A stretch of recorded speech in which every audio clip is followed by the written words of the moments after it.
बांग्लादेश ने openly Russia को target करना स्टार्ट कर दिया है। तो मेरी राय में बांग्लादेश को ये स्टेप लेना चाहिए कि उनको ये देखना चाहिए, क्योंकि पाकिस्तान भी इन्हीं क्राइसिस को फेस कर रहा है। लेकिन मैडम मैं नहीं समझ सकता हूँ कि अभी तक उनको कोई प्रॉपर गवर्नमेंट मिली, प्रॉपर एक उनको एक स्टेबल करने का अपने आप को एक चांस मिला, जिसकी वजह से सारे मामला खराब हो रहे हैं। उन्होंने जो रिजीम चेंज किया, अब रिजीम चेंज करने के बाद उन्होंने जो नई गवर्नमेंट आई है उसने इस प्रोजेक्ट को कंट्रोवर्सी क्रिएट करने के लिए इस पे लगा दिया कि यहाँ पे करप्शन किया गया है।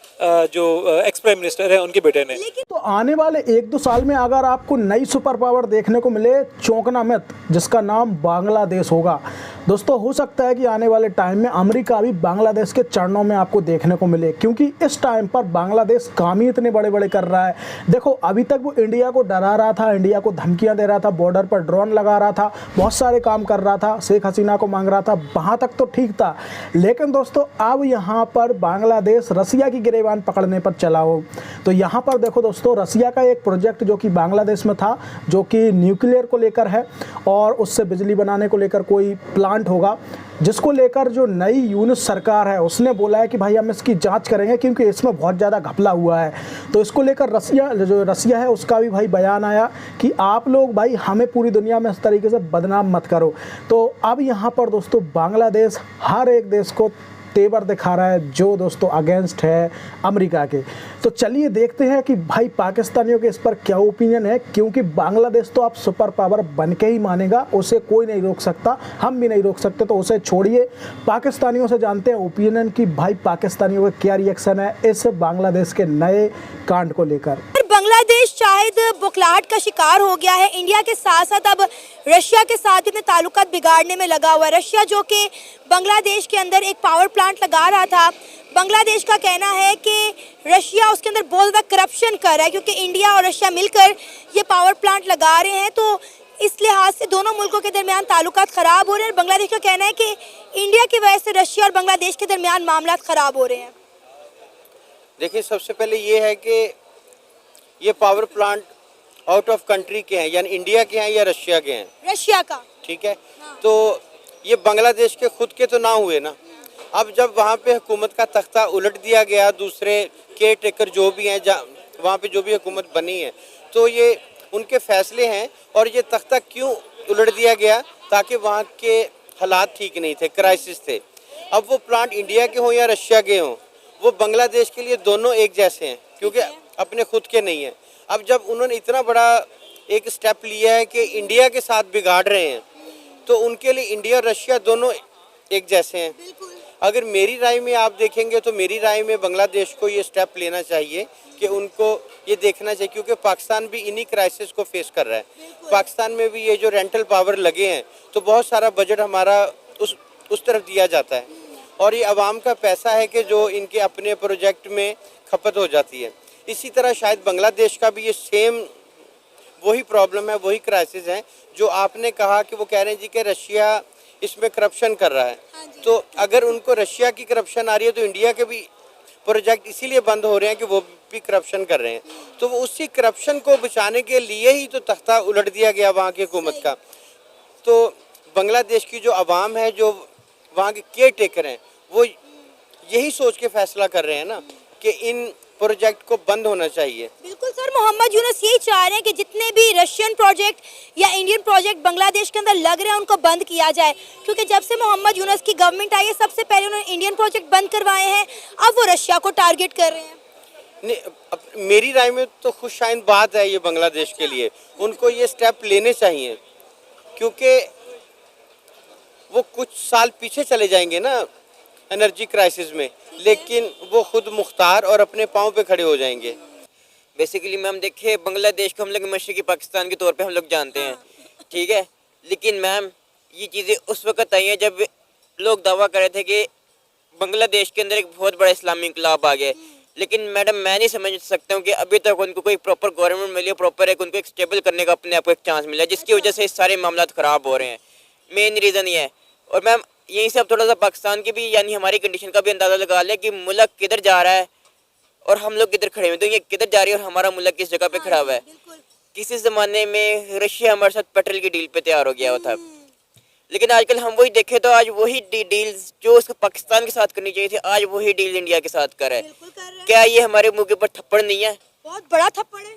और मैडम आप यहीं से पाकिस्तान की कंडीशन का अंदाज़ा लगा लें कि पिछले 2-2.5 सालों में 9 अप्रैल 2022 के बाद से अब तक कितना पाकिस्तान का माशी नुकसान हो चुका हुआ है, किस कदर पाकिस्तान को एक बड़ा धचके पे धचका लगा है। मैं नहीं समझ सकता मैडम कि इन 2-2.5 सालों में कोई भी मुल्क हमारे साथ एक इंटरनेशनली डील करने पे तैयार हुआ होगा। सर यही मामला था बांग्लादेश अपने साथ कर रहे हैं ना, जो बेवकूफियां हमने की थी अब वही बांग्लादेश कर। अब देखें कि बांग्लादेश को 1971 से लेकर अब तक इंडिया ने कितना सपोर्ट किया। 1971 से लेकर अब तक बांग्लादेश इंडिया की झोली में जाके बैठा रहा, इंडिया से मफादात उठाता रहा और अब इंडिया को आंखें दिखा रहा है और अब तो रशिया के साथ भी सीधा हो गया। बेसिकली मैडम देखा जाए ना, हमारी सबसे बड़ी खामी ये है कि जिसके साथ हम लोग बैठ के खाते हैं ना, उसी को हम लोगों ने कल को डंग मारना होता है। मेन इशू ये है। तो जितनी देर तक हमारे अंदर से ये आंसर ख़त्म नहीं होगा उतनी देर तक इस तरह से नहीं चलेगा। और मैडम आजकल के दौर में इस्लामी हुकूमत चले कायम हो भी गई, इस्लामिक इंकलाब वहाँ पे आ भी गया, लेकिन आजकल के दौर में जितनी देर तक आप मॉडर्न निज़ाम नहीं होंगे, अगले की जितनी देर तक आप स्ट्रेटेजी को नहीं समझेंगे, उसके साथ नहीं चलेंगे, आप कामयाब नहीं हो सकते हैं। इस वक्त बड़ी बड़ी मैंने तंजीमों को दबाते हुए, बड़ी बड़ी सियासी पार्टियों को सिर्फ इसीलिए मैंने दबाते हुए देखा है कि वो अपने आइडियोलॉजी के ऊपर 0% भी कॉम्प्रोमाइज़ नहीं करते हैं। और आजकल के दौर में जितनी देर तक आप कॉम्प्रोमाइज़ नहीं करेंगे आप कामयाब नहीं हो सकते। मेन इशू है। अब देखिए पूरी दुनिया जो है अपने मफाद को देख रही है। अब जितनी भी इस्लामिक कंट्रीज को देख लें, उनका झुकाव इंडिया की तरफ है, क्योंकि उन्हें पता है कि इंडिया के साथ हाथ मिलाने में ही हमारा मुफाद है और हमारी बेहतरी है। लेकिन हम इस चीज़ को समझ नहीं पा रहे, इसलिए हम आइसोलेट हो गए और इंडिया तरक्की पे तरक्की करता चला जा रहा है। बिल्कुल, ये से मैम अंदाज़ा लगा लें कि आज सऊदी अरब की नज़र में पाकिस्तान की वो वैल्यू नहीं है जो यहूदी मुल्कों की वैल्यू है। किसी ज़माने में नबी मेहरबान सल्लल्लाहु अलैहि वसल्लम ने यहूदियों को सऊदी अरब से निकाल दिया हुआ था, लेकिन आज आप वहीं पर देख रहे हैं, तकरीबन अभी सुनने में आया था कि आगे जाके सऊदी अरब के अंदर यहूदी जो से तकरीबन 500 अरब डॉलर तक की इन्वेस्टमेंट करने जा रहे हैं। क्या ये इस्लामी मुल्कों के मुँह के ऊपर थप्पड़ नहीं है? किस चीज़ का ये इसे मैडम साबित होता है कि इस टाइम हर मुल्क अपना अपना मुफाद देख रहा है। अब वो इस चीज़ को पीछे छोड़ के इस्लामी नुक्ता नज़र यहाँ क्या है, वो किस चीज़ की तरफ आ रही है कि हमारे मुल्क के अंदर बेहतरी क्या है, हम इस मुल्क के अंदर कारोबार को किस तरह बढ़ा सकते हैं। जो डिपेंडेंसी है ना, वो इंडिया चाहता था कि वो क्रिएटेड रहे। बांग्लादेश इंडिया पे डिपेंडेंट रहे एनर्जी के लिए, किसी और चीज़ के लिए। लेकिन जो ये जो फोर्सी करने वाली होती है ना सिचुएशन, उसमें यही है कि ये न्यूक्लियर पावर प्लांट एक्चुअली में 2024 में ऑनलाइन होना था और इसी के बाद फॉलोअप एक और न्यूक्लियर रिएक्टर भी क्रिएट होना था। इंडिया ये नहीं चाहता था कि ये ऑनलाइन हो इसी ईयर में, उन्होंने इस पर डिले किया। 2025 में वो ऑनलाइन होना था, उससे पहले कंट्रोवर्सी क्रिएट करके इस प्रोजेक्ट को ही टोटल फ्लॉप डिक्लेयर कराने की कोशिश की गई है। तो आई थिंक यहाँ पर सिर्फ इंडिया की इतनी ही गेम है कि वो चाहते हैं कि ये जो प्रोजेक्ट है ये ना हो और इंडिया पे डिपेंडेंसी बांग्लादेश की हमेशा रहे। सर एनर्जी क्राइसिस तो एक तरफ आप देखें, उनकी टेक्सटाइल इंडस्ट्री तबाह बर्बाद होकर रह गई है। पिछले 60 दिन में हम बात करें तो 10 लाख बांग्लादेशी बेरोजगार हो चुके हैं, मंडियां उनकी वीरान पड़ी हुई हैं। इंडिया ने जितनी भी एक्सपोर्ट थी वो बांग्लादेश को भेजने से मना कर दिया, उन पर बैन लगा दिया। देखिए, जो अब टेक्सटाइल की इंडस्ट्री की बात करें ना, वो किस पे मेनली डिपेंड करती है? वो एनर्जी पे डिपेंड करती है। अगर आपकी एनर्जी पॉलिसीज़ इस तरह की हैं जो सपोर्ट करती हैं आपकी इंडस्ट्री को, और अगर आपकी जो इलेक्ट्रिसिटी है वो फ्री ऑफ कॉस्ट नहीं तो एटलीस्ट एक बहुत मिनिमल कॉस्ट में प्रोड्यूस हो रही है, तो आपकी जो एनर्जी टेक्सटाइल इंडस्ट्री है वो ग्रो करेगी। लेकिन इन केस अगर आपकी यही जो एनर्जी क्राइसिस हमेशा रहेंगे कंट्री के अंदर, आपके न्यूक्लियर पावर प्लांट नहीं रखते, तो वो जो टेक्सटाइल इंडस्ट्री क्या दूसरी सारी इंडस्ट्री जो है वो सारी की सारी फ्लॉप होंगी। तो बांग्लादेश के अंदर के जो क्राइसिस हैं, जॉब के क्राइसिस हैं, जो इनकम क्राइसिस हैं, जो लोगों के क्राइसिस हैं, वो हमेशा ऐसे रहेंगे अगर ये न्यूक्लियर पावर प्लांट नहीं बनेगा। सर इंडिया तो अभी तक जो है इनको बिजली दे रहा है। अगर आप ये चाहते हैं कि आप कह रहे हैं कि सब इंडिया करवा रहा है, ये इंडिया की कोई साजिश है, तो फिर इंडिया को सबसे पहले बांग्लादेश की लाइट बंद करनी चाहिए। अभी तक जो है बहुत बड़ी तादाद में बिजली जो है वो तो इंडिया से आ रही है। अगर इंडिया ने इनकी बिजली बंद कर दी तो आधा बांग्लादेश अंधेरे में डूब जाएगा। देखिए, इसी को डिप्लोमेसी कहते हैं कि आप अपेरेंटली वो सपोर्ट कर रहे हैं बांग्लादेश को, ठीक है, लेकिन वो बिल्कुल बैकडोर यूज़ करते हुए वहाँ पर उनको खोखला कर रहे हैं। वो डिपेंडेंसी हमेशा क्रिएटेड रहना चाहते हैं कि फ्रंट से वो ऐसे लगे कि इंडिया चाहता है कि बांग्लादेश ग्रो करे, बांग्लादेश को हर तरह से सपोर्ट किया जाए, लेकिन बैकडोर में वो चाहते हैं कि वो बांग्लादेश जो है उसकी पॉलिसीज़ को वो कंट्रोल करें।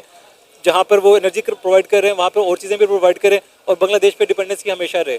तो ताकि उनकी वो पॉलिसीज कंट्रोल कर सकें। सर बांग्लादेश तो खुद जो है 1971 में इंडिया की गोद में जाके बैठा था, तब तो बांग्लादेश को मतलब कह रहे ना बड़ी आखिर आई हुई थी कि हमने मशरकी पाकिस्तान से बांग्लादेश बना, और आज वही इंडिया बुरा लग रहा है और पाकिस्तान अच्छा लग रहा है। देखिए वो सेइंग होती है कि माइट इज़ राइट। सो उस टाइम पे पाकिस्तान और बांग्लादेश का जो ज़मीनी रास्ता था वो बिल्कुल नहीं था इस तरह से, ठीक है। तो जो बॉर्डर लगता है बांग्लादेश और इंडिया का वो ज़्यादा लगता है, ठीक है।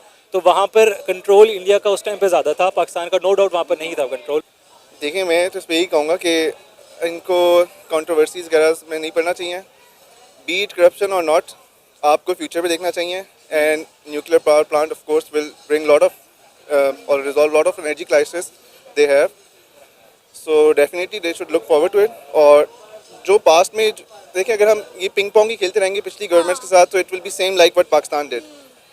Whatever happen, look forward कि एक न्यूक्लियर प्लांट आ रहा है and it will, I mean economy and as you said textile industry, ये सब ग्रो करेंगी, then you will be less dependent on other people. So I think it's really good. Russia ने तो कह दिया है कि ये जितने भी करप्शन इन्होंने चार्जेस हम पे लगाए हैं ये वैलिड नहीं है और हम इसको काउंटर करने के लिए तैयार हैं, लिहाजा हमारा इमेज ख़राब करने की कोशिश ना की जाए।